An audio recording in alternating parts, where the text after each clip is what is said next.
할머니가 돌아가신 후 혼자 남은 시골집을 정리하러 내려간 건 벌써 석 달 전 일이었다. 서울에서 회사 다니느라 바빠서 계속 미뤄두고 있었는데 이번 추석을 기회로 마침내 발걸음을 옮겼다. 할머니 집은 생각보다 낡아 있었다. 마당에는 잡초가 무성했고 집 뒤편 우물 주변은 덩굴이 온통 뒤덮고 있었다. 이걸 언제 다 치우지? 한숨이 절로 나왔다. 가장 먼저 해야 할 일은 우물 정리였다. 안전상 위험할 수도 있고 무엇보다 예전부터 우물물을 마셨던 기억이 있어서 깨끗하게 청소해두고 싶었다. 동네 아저씨께 부탁해서 작은 펌프를 빌려왔다. 우물 뚜껑을 열자마자 곰팡이 냄새가 확 올라왔다. 손전등을 비춰보니 물은 그리 깊지 않았다. 대략 3미터 정도? 바닥이 훤히 보였다. 펌프로 물을 빼는 동안 나는 집 안정리를 했다. 2시간쯤 지났을까? 펌프 소리가 달라지더니 물이 거의 다 빠진 것 같았다. 우물 속을 다시 비춰보니 바닥에 뭔가 이상한 게 보였다. 저게 뭐지? 처음에는 돌인 줄 알았는데 자세히 보니 모서리가 너무 반듯했다. 사각형 같은 형태의 갈색빛이 도는. 혹시 상자? 밧줄을 준비해서 우물로 내려갔다. 발이 바닥에 닿자마자 확신했다. 분명히 상자였다. 그런데 이상하게도 상자 위에 무거운 돌이 올려져 있었고 상자 자체도 두꺼운 밧줄로 묶여 있었다. 누가 이걸 일부러 가라앉혀 놓은 건가? 돌을 치우고 상자를 들어 올리는데 생각보다 무거웠다. 나무로 만들어진 것 같은데 오래되어서 곳곳이 썩어 있었다. 하지만 전체적인 형태는 그대로 유지되고 있었다. 상자 한쪽에는 녹슨 자물쇠가 달려 있었다. 열쇠는 당연히 없었다. 하지만 자물쇠가 너무 낡아서 조금만 힘을 가해도 부러질 것 같았다. 우물에서 나와 상자를 마당에 놓고 찬찬히 살펴봤다. 크기는 대략 신발 상자 정도. 하지만 무게는 좋게 5kg은 나갔다. 안에 뭐가 들어있길래 이렇게 무겁지? 상자 표면을 자세히 보니 뭔가 글자 같은 게 새겨져 있었다. 오랜 세월 물에 잠겨 있어서 잘 보이지 않았지만 분명 한글이었다. 김. 이름인 것 같은데 뒤쪽 글자는 알아볼 수 없었다. 할머니 성함이 김씨였는데 혹시 관련이 있을까? 아니면 할아버지 것일까? 하지만 할아버지는 내가 태어나기 전에 돌아가셨다고 들었다. 자물쇠를 부수고 싶은 마음이 굴뚝 같았지만 뭔지 모를 불안감이 밀려왔다. 누군가 이 상자를 일부러 우물 속에 숨겨둔 이유가 있을 텐데 함부로 열어도 될까? 그때 옆집 김아주머니가 마당으로 들어오셨다. 어머, 우물 청소하고 있었구나. 그런데 저게 뭐야? 우물 바닥에 가라앉아 있던 상자예요. 혹시 뭔지 아세요? 김아주머니가 상자를 보더니 얼굴이 하얗게 변했다. 어머나, 설마 그 상자가. 네, 뭔 상자인데요? 아니야, 아무것도 아니야. 그냥 오래된 상자겠지. 하지만 김아주머니는 말을 잇지 못하고 있었다. 뭔가 아는 게 있는 것 같았다. 아주머니, 혹시 이 상자에 대해서 뭔가 아시는 게 있으세요? 글쎄다. 너희 할머니가 살아계실 때 한번 우물 얘기를 하신 적이 있는데. 아니다. 그냥 잊어버려라. 그러더니 서둘러서 돌아가 버렸다. 뒤에서 함부로 건드리지 말라는 말이 작게 들렸다. 더욱 궁금해졌다. 이 상자 안에 도대체 뭐가 들어있길래 모든 사람들이 이상한 반응을 보이는 걸까? 해가 지기 시작했다. 상자를 집 안으로 가져갔다. 거실 탁자 위에 올려두니 더욱 존재감이 느껴졌다. 밤이 되어도 잠이 오지 않았다. 계속 상자 생각만 났다. 새벽 3시쯤 되어서야 겨우 잠들 수 있었다. 다음 날 아침 일어나서 제일 먼저 한 일은 상자 확인이었다. 밤새 누군가 가져갔을까봐 걱정됐는데 그대로 있었다. 인터넷으로 오래된 자물쇠 여는 방법을 검색해봤다. 여러 방법이 나왔지만 가장 확실한 건 역시 부수는 것이었다. 하지만 혹시나 해서 집안을 뒤져봤다. 혹시 열쇠가 있을지 모르니까. 할머니 방 서랍을 열어보니 온갖 잡동사니들이 들어있었다. 옛날 동전, 도장, 낡은 사진들. 그런데 서랍 맨 밑에서 작은 열쇠 하나를 발견했다. 크기가 딱 상자 자물쇠에 맞는 것 같았다. 설마 이게 그 열쇠일까? 상자 앞에 앉아서 열쇠를 자물쇠에 넣어봤다. 들어는 갔는데 돌아가지 않았다. 녹이 쓴 탓인지 아니면 다른 열쇠인지. 하지만 억지로 돌려보니 딸깍 소리와 함께 자물쇠가 열렸다. 심장이 두근거렸다. 드디어 상자를 열 수 있게 됐다. 하지만 뭔가 불안했다. 정말 열어도 될까? 상자 뚜껑에 손을 올렸다. 한번 여는 순간 돌이킬 수 없을 것 같았다. 하지만 호기심을 참을 수 없었다. 천천히 뚜껑을 열었다. 상자 안에서 오래된 종이 냄새가 올라왔다. 맨 위에는 두꺼운 봉투가 하나 있었고 그 밑으로는 뭔가 더 들어있는 것 같았다. 봉투를 들어 올리는데 무게감이 상당했다. 뜯어보니 안에는 돈이었다. 그것도 옛날 지폐들이 가득했다. 얼마나 되는지 세어보니 놀라운 금액이었다. 지금으로 치면 수천만 원은 좋게 될 것 같았다. 하지만 이게 끝이 아니었다. 상자 밑쪽에는 또 다른 봉투가 있었다. 안에는 낡은 편지들과 문서 같은 것들이 들어 있었다. 편지를 하나 꺼내서 읽어봤다. 글씨가 옛날 글씨라서 읽기 어려웠지만 대충 내용을 파악할 수 있었다. 그 순간 온몸에 소름이 돋았다. 편지는 할아버지가 쓴 것이었다. 그리고 그 내용은 이 돈을 절대 누구에게도 말하면 안 된다. 이것은 우리 가족의 비밀이다. 만약 이 편지를 읽는 사람이 있다면 부디 이 비밀을 무덤까지 가져가기를 바란다. 손이 떨렸다. 할아버지가 왜 이런 돈을 숨겨둔 걸까? 이 돈은 어디서 나온 건가? 다른 편지들도 읽어봤다. 점점 더 충격적인 내용들이 나왔다. 할아버지와 관련된 어떤 사건, 그리고 이 돈과 연결된 끔찍한 진실이. 그때 문 밖에서 발자국 소리가 들렸다. 누군가 집으로 오고 있었다. 나는 서둘러 편지들을 상자에 다시 넣고 뚜껑을 덮었다. 하지만 이미 늦었다.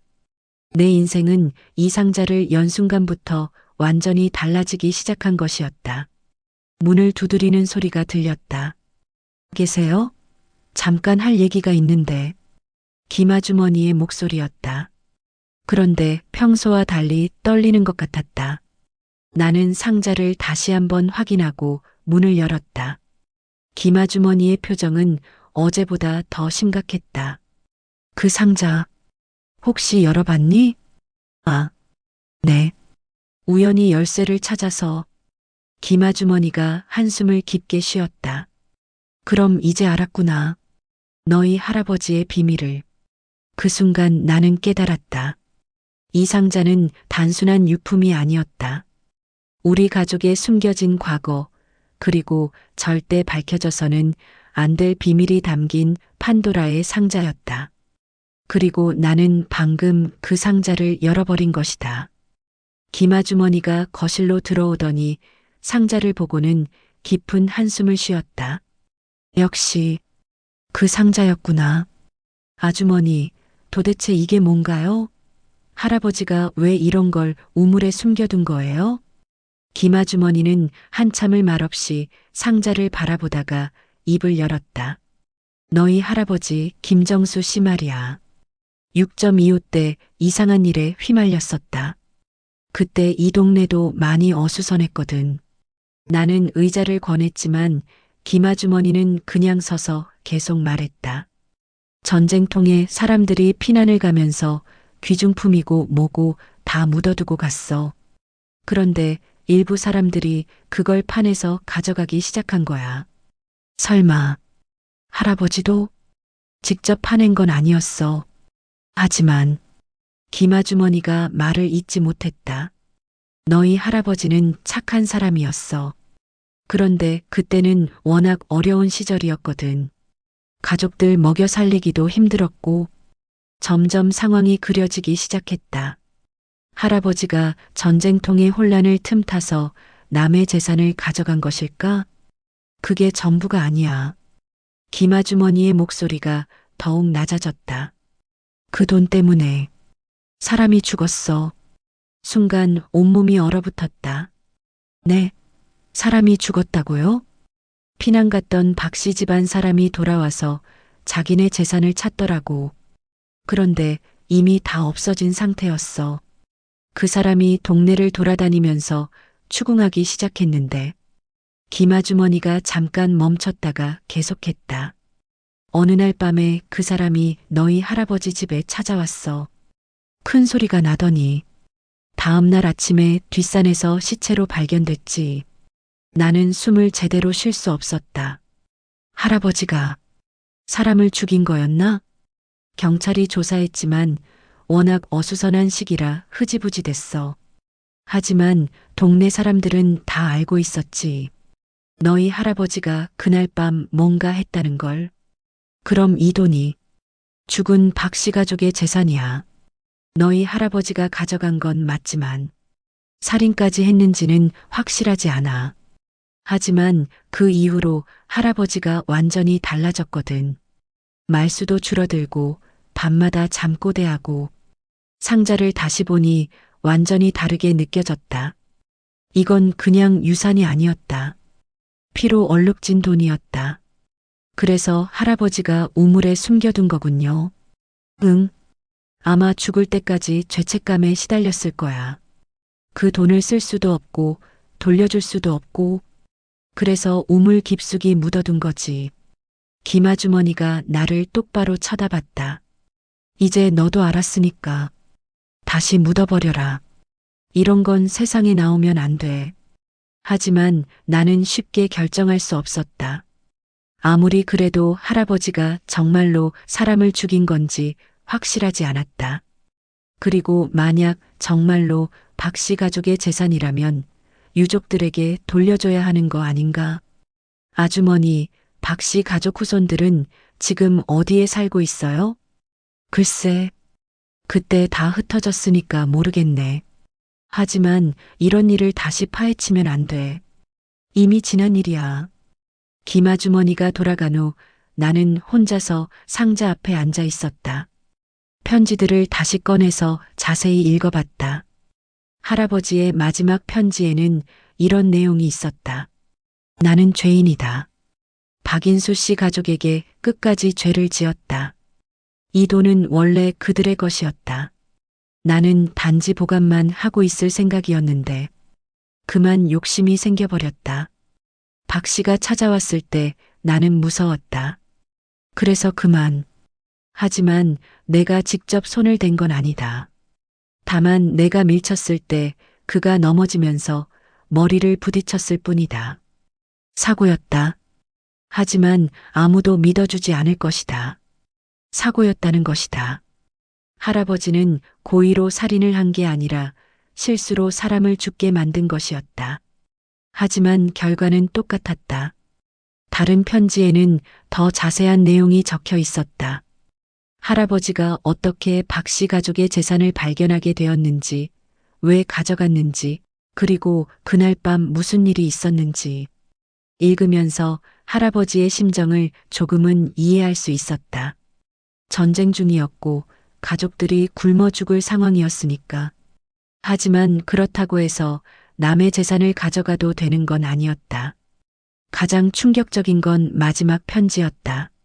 만약 누군가 이 상자를 발견한다면 부디 박인수 씨 가족을 찾아서 이 돈을 돌려주기를 바란다.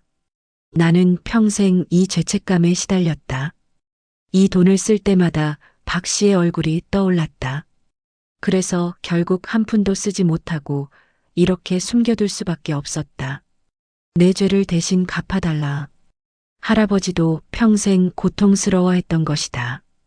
그리고 언젠가 누군가 이 돈을 찾아서 원래 주인에게 돌려주기를 바랐던 것이다. 나는 결심했다. 박인수 씨 가족을 찾아서 이 돈을 돌려주기로. 하지만 쉬운 일은 아닐 것 같았다. 벌써 70년도 넘은 일이니까 박 씨 본인은 돌아가셨을 가능성이 높았다. 하지만 자녀나 손자들은 살아있을지도 몰랐다. 인터넷으로 검색해봤지만 박인수라는 이름만으로는 찾기 어려웠다. 하지만 편지에 더 자세한 정보가 있었다. 박 씨가 살던 정확한 주소와 가족관계 등이 적혀 있었다. 며칠 동안 자료를 찾아봤다. 옛날 주민등록 기록이나 토지대장 같은 걸 확인해 보니 조금씩 단서가 나왔다. 박인수 씨에게는 아들 둘이 있었다는 걸 알아냈다. 큰아들 박철수, 둘째 아들 박영수, 그리고 현재 큰아들의 손자인 박민준이라는 사람이 서울에 살고 있다는 것도 찾아냈다. 전화번호를 알아내기까지 일주일이 걸렸다. 하지만 정작 전화를 걸기는 쉽지 않았다. 뭐라고 말해야 할까?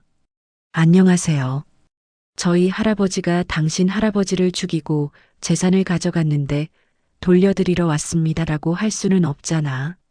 결국 용기를 내서 전화를 걸었다. 여보세요? 안녕하세요. 박민준 씨 맞으신가요? 네, 맞는데요. 누구신지? 저는 김철민이라고 합니다. 혹시 할아버지 성함이 박인수 씨였나요? 전화 너머로 잠깐의 침묵이 흘렀다. 네, 맞습니다. 그런데 어떻게 제 할아버지 성함을? 실은 할아버지와 관련된 중요한 얘기가 있어서 연락드렸습니다. 혹시 시간 되실 때 한번 만날 수 있을까요? 무슨 얘기인데요? 제 할아버지는 벌써 오래전에 돌아가셨는데. 네, 알고 있습니다. 6.25 때 이 동네에서 돌아가신 걸로 알고 있어요. 다시 한번 침묵이 흘렀다. 이번에는 더 길었다. 혹시 그때 일에 대해서 뭔가 아시는 건가요? 네. 자세한 얘기는 직접 만나서 하고 싶습니다. 결국 주말에 서울에서 만나기로 했다. 박민준 씨도 할아버지의 죽음에 대해서 의문을 가지고 있었던 것 같았다. 상자를 다시 보니 무거웠다. 돈의 무게가 아니라 70년 된 죄책감의 무게였다. 이제 이 무게를 덜어낼 때가 온 것 같았다. 하지만 한편으로는 불안했다. 만약 박민준 씨가 이 사실을 알게 되면 어떻게 반응할까? 할아버지를 용서할 수 있을까? 아니면 분노할까? 그리고 더 중요한 건 이 일이 알려지면 할아버지의 명예는 어떻게 될까? 비록 돌아가셨지만 동네에서 평생 존경받던 분이었는데, 하지만 이미 결정한 일이었다. 할아버지도 이걸 원했으니까. 주말까지 며칠이 남았다. 그동안 박민준 씨에게 어떻게 이 사실을 전해야 할지 고민해 봐야겠다. 70년 만에 밝혀지는 진실을 감당할 준비가 되어 있을까? 그때 또 다른 편지 하나가 눈에 띄었다. 지금까지 못 봤던 편지였다. 할머니가 쓴 것 같았다. 여보가 이 일로 얼마나 고생했는지 나만 알고 있습니다. 매일 밤 잠꼬대로 박 씨 이름을 부르며 용서를 빌었습니다. 이 돈 때문에 우리 가족이 잘 살 수 있었지만 그 대신 여보는 평생 지옥 같은 삶을 살았습니다. 죽는 날까지 그 일을 후회하며 살았습니다. 할머니도 모든 걸 알고 있었던 것이다. 그리고 할아버지와 함께 이 비밀을 품고 살았던 것이다. 편지 마지막에는 이런 말이 있었다. 언젠가는 이 진실이 밝혀질 날이 올 것입니다. 그때 우리를 용서해 주시기를 바랄 뿐입니다. 이제 정말로 그날이 온 것이다. 70년 동안 숨겨져 있던 진실이 세상에 나올 날이. 나는 상자를 다시 정리하고 서울로 올라갈 준비를 했다. 박민준 씨와의 만남이 어떻게 될지 알 수 없었지만 더 이상 미룰 수는 없었다. 할아버지의 마지막 소원을 들어드릴 때가 온 것이다. 서울역 근처 카페에서 박민준 씨를 기다리고 있었다. 상자는 가져오지 않고 대신 편지들과 몇 장의 사진만 가방에 넣어왔다. 혹시 모를 상황에 대비해서 약속 시간보다 10분 일찍 도착한 박민준 씨는 30대 중반 정도로 보였다. 정장 차림의 진중한 인상이었다. 서로 인사를 나누고 자리에 앉았다. 안녕하세요. 박민준입니다. 김철민입니다. 먼 길 와주셔서 감사합니다. 커피를 주문하고 난 후 박민준 씨가 먼저 말을 꺼냈다. 사실 전화 받고 나서 며칠 동안 잠을 못 잤어요. 할아버지 얘기는 우리 집안에서 금기시되는 주제거든요. 아, 그러셨군요. 네. 할아버지가 6.25 때 고향에서 돌아가셨다는 것 정도만 알고 있었어요. 그런데 아버지께서 가끔 술 드시고는 이상한 얘기를 하셨거든요. 할아버지가 억울하게 돌아가셨다는 식으로. 나는 가방에서 할아버지가 쓴 편지 중 하나를 꺼냈다. 이걸 먼저 보시겠어요? 저희 할아버지가 쓴 편지인데. 박민준 씨가 편지를 받아서 읽기 시작했다. 처음에는 평온했던 표정이 점점 굳어졌다. 이게 무슨 뜻인가요? 제가 직접 설명드릴게요. 나는 상자를 발견하게 된 경위부터 차근차근 설명했다. 우물 청소, 상자 발견, 기마주머니의 증언, 그리고 할아버지의 편지들까지. 박민준 씨는 말없이 듣고 있었다. 하지만 표정은 점점 어두워졌다. 그러니까 김씨 할아버지가 저희 할아버지를 사고였다고 써 있어요. 고의가 아니라 실수로. 하지만 결과는 똑같잖아요. 박민준 씨의 목소리가 높아졌다. 주변 사람들이 쳐다볼 정도였다. 죄송합니다. 정말 죄송합니다. 죄송하다고 해서 해결되는 문제인가요? 70년 동안 저희 가족은 할아버지가 어떻게 돌아가신지도 모르고 살았어요. 박민준 씨가 주먹을 꽉 쥐고 있었다.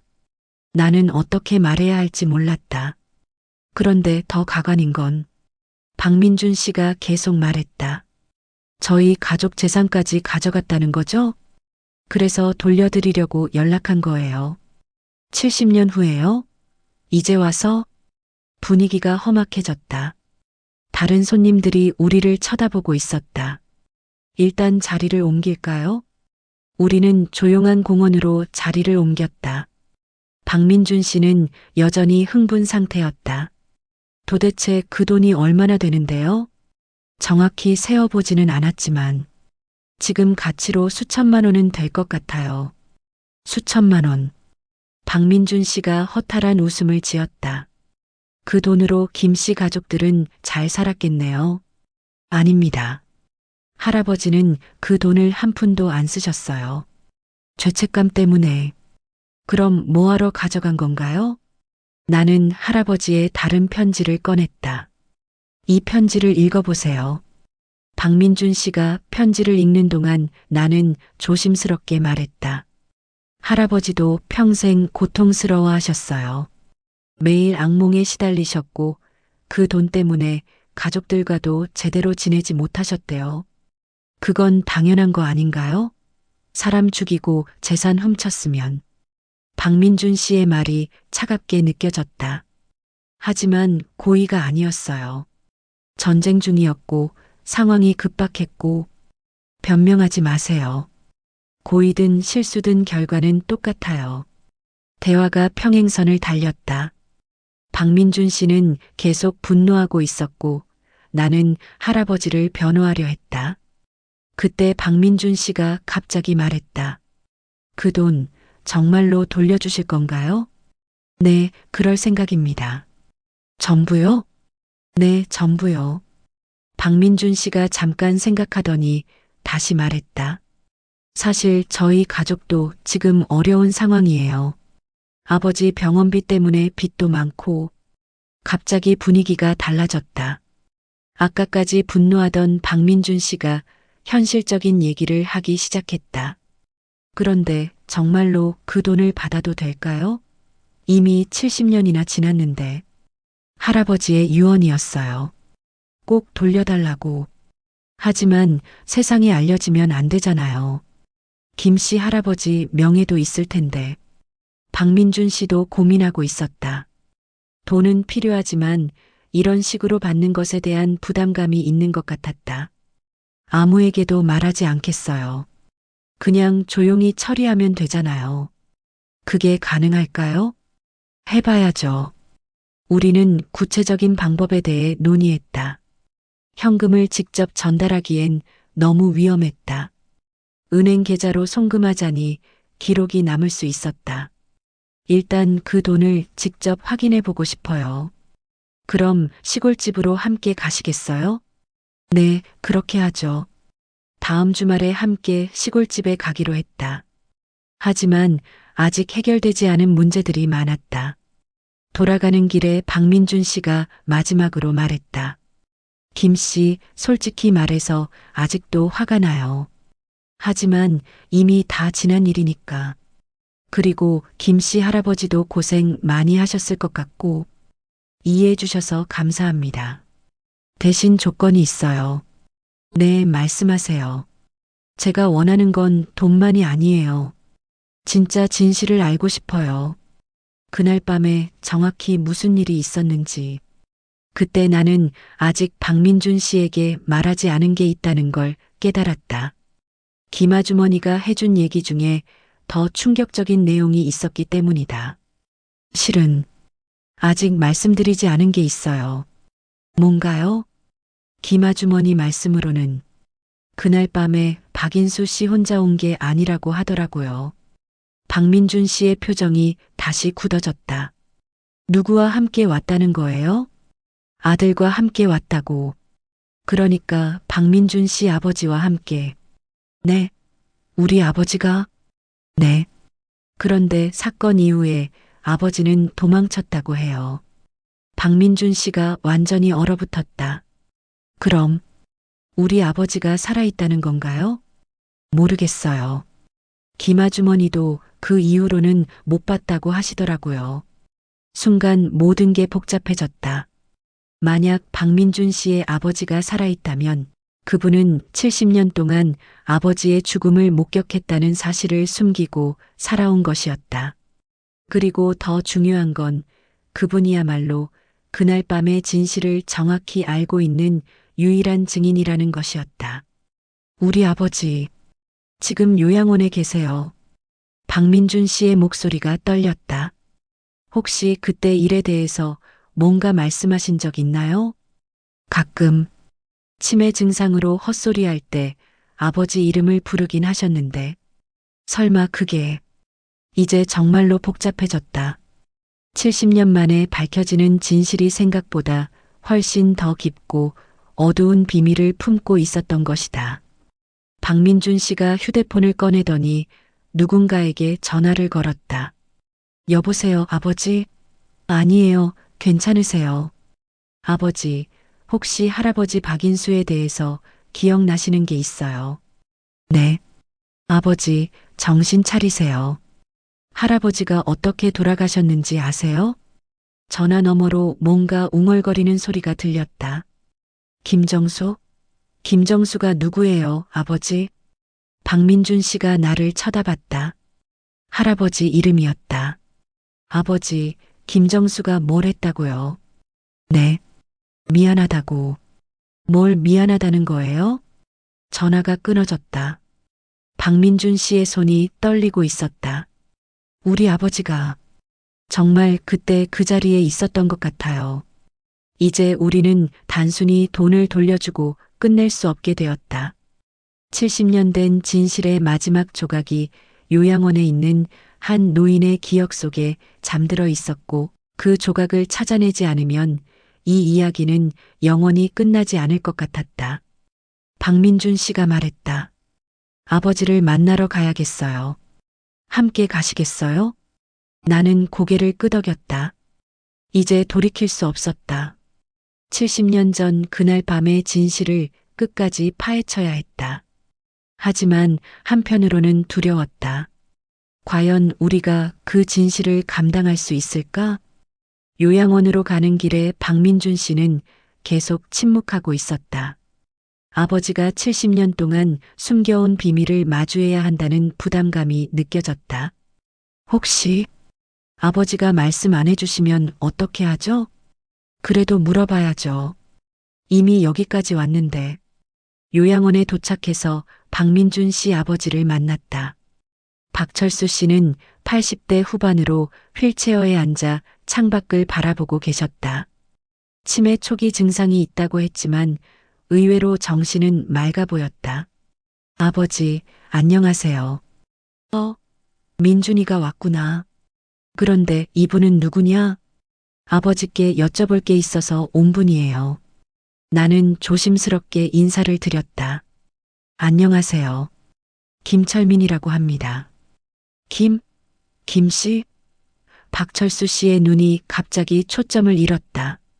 김정수가 왔나? 박민준 씨와 나는 서로를 쳐다봤다. 아버지, 김정수가 누구예요? 김정수는 박철수 씨가 갑자기 손을 떨기 시작했다. 아니야. 그 사람 얘기는 하면 안 돼. 아버지, 괜찮아요. 천천히 말씀해 주세요. 하지만 박철수 씨는 계속 고개를 저었다. 안 돼. 약속했어. 절대 말하면 안 된다고 약속했다고. 나는 할아버지가 쓴 편지를 꺼냈다. 아버지, 이걸 보시겠어요? 편지를 받아든 박철수 씨의 손이 더욱 떨렸다. 읽기 시작하더니 눈물이 흘러내렸다. 이걸 어디서 구했냐? 김정수 씨가 남긴 편지예요. 그럼 정수가 죽었구나. 네, 오래전에 돌아가셨어요. 박철수 씨가 한참을 울더니 입을 열었다. 이제 말해도 되겠구나. 그리고 70년 동안 숨겨왔던 그날 밤의 진실을 들려주기 시작했다.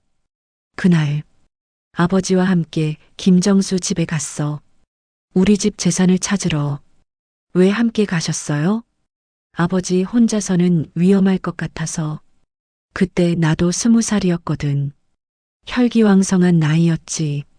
박철수 씨의 목소리가 점점 작아졌다. 김정수 씨에게 우리 재산을 돌려달라고 했어. 그런데 그 사람이 모른다고 잡아떼더라고. 아버지가 화를 내기 시작했어. 그 다음에는 어떻게 됐나요? 김정수가 갑자기 무릎을 꿇고 빌기 시작했어.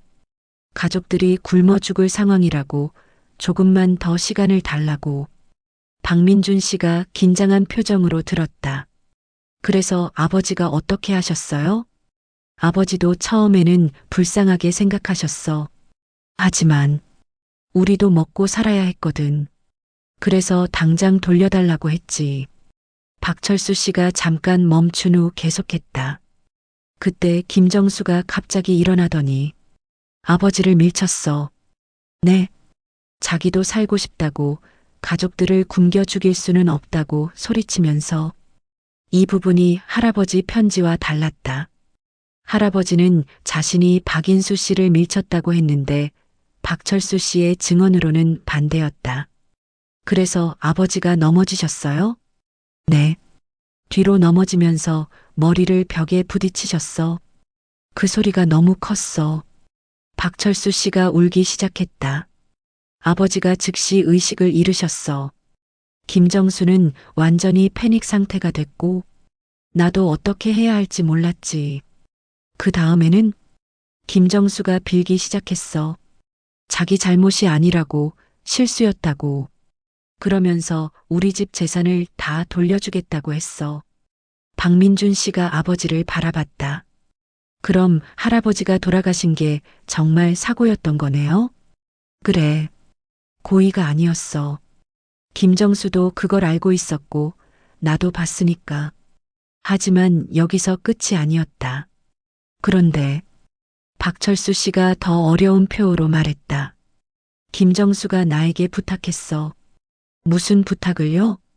경찰에는 아버지가 도둑을 만나서 사고를 당했다고 하자는 거야. 만약 진실을 말하면 김정수는 감옥에 갈 테고, 그러면 김정수 가족들이 다 굶어 죽을 거라고. 충격적인 증언이었다. 그래서 거짓말을 하신 거예요? 응.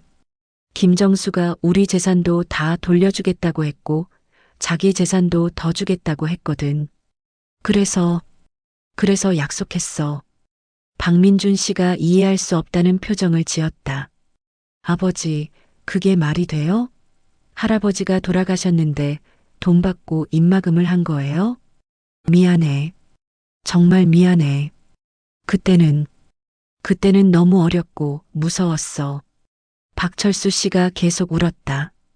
김정수가 약속을 지켰어. 우리 재산을 다 돌려줬고 더 많은 돈도 줬어. 그 돈으로 서울 올라와서 장사를 시작할 수 있었거든. 그제야 모든 퍼즐이 맞춰졌다. 할아버지는 돈을 훔친 게 아니었다. 사고에 대한 보상으로 준 것이었다. 그럼 할아버지는 나쁜 사람이 아니었던 거네요. 박철수 씨가 고개를 끄덕였다. 김정수는 좋은 사람이었어. 평생 죄책감에 시달렸지만 우리 가족을 먹여 살리려고 그런 선택을 한 거였어. 나는 할아버지에게 미안했다. 평생 죄책감에 시달리며 살 필요가 없었는데. 그런데 아버지, 왜 그동안 이 얘기를 안 해주셨어요? 약속이니까. 그리고 말한다고 해서 아버지가 살아나는 것도 아니고. 박철수 씨가 나를 쳐다봤다. 김정수 손자구나? 네. 할아버지한테 전해줘. 이제 됐다고. 더 이상 미안해하지 말라고. 하지만 이미 할아버지는 돌아가셨다. 나는 그 말을 전해줄 수 없었다. 대신 제가 할아버지 대신 사과드릴게요. 아니야, 사과할 필요 없어. 김정수가 더 고생했을 거야. 요양원을 나오는 길에 박민준 씨가 말했다. 이상해요. 화가 나야 할 텐데 오히려 후련해요. 저도요. 할아버지가 나쁜 사람이 아니었다는 걸 알게 되어서. 그런데 그 돈은 어떻게 하죠? 나는 잠깐 생각해 봤다. 박 씨 가족 것이니까 당연히 돌려드려야죠. 하지만 이미 보상을 받았잖아요. 우리 아버지 말씀으로는. 그래도 할아버지가 돌려달라고 하셨으니까. 결국 우리는 시골집으로 함께 내려갔다. 상자를 열어보니 박민준 씨도 깜짝 놀랐다. 이렇게나 많아요? 할아버지가 한 푼도 안 쓰셨나 봐요. 돈을 세어보니 정확히 5천만 원이었다. 70년 전 가치로는 엄청난 돈이었을 것이다. 이 돈으로 뭘 하실 거예요? 아버지 병원비부터 내야죠. 그리고 남은 건 박민준 씨가 잠깐 생각하더니 말했다. 반은 김 씨가 가져가세요. 네. 왜요? 김정수 할아버지도 이 돈 때문에 평생 고생하셨잖아요. 그리고 진실을 밝혀준 것도 김 씨고. 나는 거절했지만 박민준 씨가 고집을 부렸다. 아니면 이 돈으로 두 분 할아버지를 위한 합동 추모비를 세우는 건 어때요? 좋은 아이디어였다. 우리는 마을 뒷산에 작은 추모비를 세우기로 했다. 비석에는 이런 글을 새겼다. 김정수, 박인수 두 분을 추모하며 전쟁이 만든 비극을 용서와 화해로 승화시킨 분들을 기억합니다. 추모비를 세운 후 우리는 함께 차를 마셨다. 이제 정말 끝났네요. 네, 70년 만에. 박민준 씨가 웃으면서 말했다. 우리 이제 친구하면 안 될까요? 할아버지들 원수지간이었지만. 당연하죠. 오히려 더 특별한 인연인 것 같아요. 그날 밤 시골집에서 혼자 지내면서 생각해 봤다. 만약 내가 상자를 발견하지 않았다면 어떻게 됐을까? 할아버지는 영원히 죄책감에 시달리는 나쁜 사람으로 기억됐을 것이다. 하지만 이제는 다르다. 할아버지도 박인수 씨도 모두 전쟁이 만든 피해자였다는 걸 알게 됐으니까. 다음 날 아침 우물을 다시 보니 전혀 다르게 느껴졌다. 70년 동안 비밀을 지키고 있던 우물이 이제는 그냥 평범한 우물이 되었다. 우물 뚜껑을 다시 덮으면서 속으로 중얼거렸다. 할아버지, 이제 편히 쉬세요. 그때 바람이 불면서 나뭇잎들이 흩날렸다. 할아버지가 대답하는 것 같았다. 서울로 돌아가는 길에 박민준 씨에게서 문자가 왔다. 아버지가 많이 좋아지셨어요. 70년 만에 짐을 덜어낸 기분이라고 하시네요. 정말 고마워요. 나도 후련했다. 이제 정말로 모든 게 끝났다. 그런데 집에 도착해서 우편함을 확인하니 이상한 편지가 하나 있었다. 발신인은 김아주머니였다. 편지를 열어보니 이런 내용이 적혀 있었다. 철민아, 사실 너희 할아버지가 숨겨둔 게 그 상자만이 아니야. 뒷마당 감나무 밑에도 뭔가 묻어둔 게 있을 거야. 나도 우연히 본 건데 그건 더 큰 비밀일지도 몰라. 나는 편지를 다시 읽어봤다. 설마 또 다른 비밀이 있는 건가? 하지만 이번에는 그냥 두기로 했다. 어떤 비밀들은 영원히 땅속에 묻어두는 게 나을 수도 있으니까. 그렇게 우물 속 상자의 이야기는 끝이 났다. 70년 만에 밝혀진 진실은 생각보다 따뜻했고 용서와 화해의 이야기였다. 할아버지, 이제 정말 편히 쉬세요. 그리고 박인수 할아버지도 두 분 모두 좋은 곳에서 만나셨길 바랍니다. 우물은 다시 고요해졌고 시골집도 평화를 되찾았다. 하지만 내 마음속에는 할아버지의 마지막 편지 구절이 계속 남아있다. 진실은 언젠가 밝혀진다. 그때까지 견뎌내는 것이 우리가 할 수 있는 최선이다. 정말 그랬다. 진실은 70년이 걸렸지만 결국 밝혀졌고 모든 걸 치유해 주었다. 가끔 박민준 씨와 만나서 이 이야기를 한다. 그때마다 우리는 웃으면서 말한다. 정말 신기한 인연이었다. 그리고 추모비 앞에서 두 할아버지께 인사를 드린다. 이제는 원수가 아닌 친구로서 평화롭게 잠들어 계시길 바라면서 상자는 비어 있지만 여전히 거실 한쪽에 놓여 있다. 가끔 그 상자를 보면서 생각한다. 인생에는 때때로 우물 같은 깊은 곳에 숨겨진 진실들이 있다. 그 진실들이 언젠가는 세상 밖으로 나와야 할 때가 온다. 그리고 그때가 되면 용기를 내서 마주해야 한다. 아무리 무섭고 어려워도. 왜냐하면 진실은 결국 우리를 자유롭게 해주기 때문이다.